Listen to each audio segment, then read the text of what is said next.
Bonjour.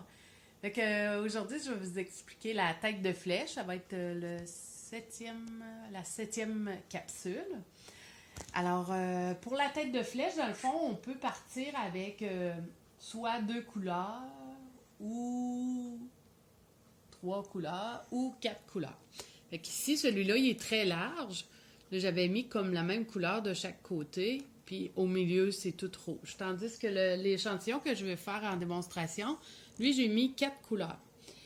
Pourquoi quatre couleurs? Ben, c'est parce que c'est plus facile de savoir où est-ce qu'on est rendu. Pour un premier projet, c'est quand même plus simple à comprendre parce que nos couleurs nous aident à démêler où est-ce qu'on est rendu. Puis aussi, on peut se faire des petits porte-clés en tête de flèche aussi, ça peut être intéressant. Fait que c'est un petit projet qui n'est pas trop long à faire, puis c'est quand même le fun de faire une petite pratique. Fait que dans le fond, pour la démonstration, j'ai préparé mon échantillon avec 8 fils bleus. Bon, j'ai perdu ma corde. Ah, elle est à terre. Elle est ici. Ma corde pour m'attacher, parce que là, mon échantillon est courte. Mon échantillon est courte à cause que, c'est ça, je l'ai faite pas longue, puis je pensais de partir tout de suite pour la démonstration, mais finalement, j'ai fait des petites pratiques pour voir si j'étais correct. Fait que, dans le fond, j'ai mis 8 fils bleus, 6 fils rouges, 6 fils oranges, puis 8 fils verts. Fait que je vais me partir ici. C'est sûr qu'un coup que je suis installée, puis que je suis dans ma croisée du milieu, là, dans mon espace, que ma main est là, je peux enlever mon attache. Mais par contre, il ne faut jamais perdre notre suite. Il ne faut jamais lâcher notre main. Si on a à lâcher, si le téléphone sonne ou quelque chose, ben, on peut s'attacher avec ma petite attache. Ça. Fait que dans le fond, on va partir du milieu en s'en allant vers la gauche, une première partie, puis la deuxième partie, partir du milieu en s'en allant vers la droite. Fait que dans le fond, mon milieu, c'est mes 6 fils rouges d'un côté, puis mes 6 fils oranges de l'autre côté. Si c'est toute la même couleur, à ce moment-là, ben, je vais les compter, puis je vais déterminer lequel qui soit égal dans les deux mains. Puis je vais prendre mon premier fil de ma main droite. Là, je l'envoie du côté gauche. Puis là, je vais venir faire mes croisées, toutes mes oranges. Puis après ça, dans le fond, j'avais 6 fils oranges. Fait que je vais compter 6 fils bleus. À mon 6e, je vais faire mon changement de trame. Fait qu'à mon 6e ici, changement de trame. Je le replace et je fais la suite en bleu pour la fin du rang. Fait que je vais repartir du milieu. Étant donné ici qui est rouge, ben je vais partir avec mon premier fil orange. Puis je vais faire mes croisées. Dessus, dessous, dessus, dessous, dessus. Puis je vais venir compter 1, 2, 3, 4, 5, 6. À mon 6e, changement de trame. Ça veut dire mon orange va redevenir fil de chaîne et mon vert va devenir fil de trame. Je vais finir mes croisées jusqu'au bout. Je vais descendre mes faux croisés le plus possible pour ne pas avoir besoin de démêler souvent.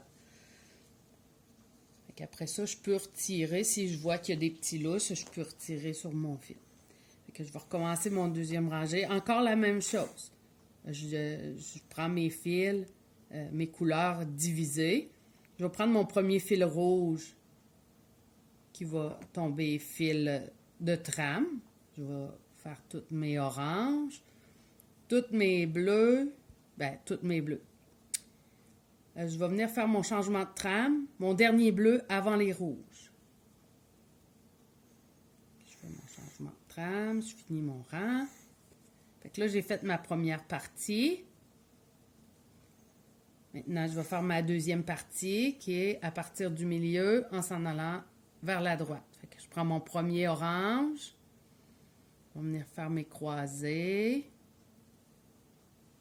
Puis, je vais faire mon changement de trame à mon dernier vert avant mon orange. Je fais mon changement de trame. Il faut qu'ils soient accrochés les deux ensemble. Puis, je vais finir m'arranger. Dessous, dessus, dessous, dessus, dessous. Fait que je vais continuer comme ça tout le temps jusqu'à temps que ma flèche elle se forme puis que j'aille repris mes croisées, mes couleurs de départ. Ça veut dire que je vais faire comme... Je pense que ça va donner 6 rangs avant de revenir à mon point de départ. Fait que dans le fond, la même chose ici. Puis étant donné que c'est à 2 couleurs, c'est vraiment facile parce que là, tu sais vraiment où tu es rendu. Si jamais tu sais pas trop, dans le fond, ta petite pointe, elle se forme ici dans le côté, là. Comme ici en haut, là, ma pointe est orange, puis ici elle est rouge. Fait qu'ici, je sais que ma pointe rouge, je vais devoir venir prendre un fil rouge pour aller faire agrandir ma petite pointe en s'en allant vers le milieu. Fait que je vais venir échanger mon dernier bleu avant les rouges. Et je finis ma rangée. Après ça, je repars du milieu, le premier fil, en s'en allant vers la droite. Dans le fond, un petit peu l'historique là, du Carnaval de Québec. Là. Cette année, il fêtait le 67e anniversaire du Carnaval de Québec. Si on remarque, le bonhomme Carnaval a toujours sa ceinture fléchée. Je pense que c'est une ceinture nouvelle à chaque année. Alors, Madame Yvette Michelin fait des ceintures pour le Carnaval. Beaucoup de ceintures au cours des années ont été faites, confectionnées par elle. En 1979, le Carnaval a décidé d'avoir des ceintures tissées au lieu d'avoir des ceintures fléchées. Fait que Mme Michelin et d'autres compagnes sont allées rencontrer sont allés rencontrer le carnaval pour les sensibiliser à qu'il fallait que le bonhomme carnaval ait une ceinture fléchée authentique. Alors, l'année suivante, le carnaval, ils sont revenus aux ceintures fléchées authentiques, fléchées à la main au lieu d'être tissées. Fait que c'est sûr qu'elle dit qu'une ceinture pour le carnaval peut prendre 1000 heures de travail. Ça part, moi, je pense que ça va partir de la conception à les essais. Puis, c'est sûr que si le fil est petit, c'est beaucoup plus long à tisser à flécher que si ton fil est gros. C'est comme 1000 heures de travail.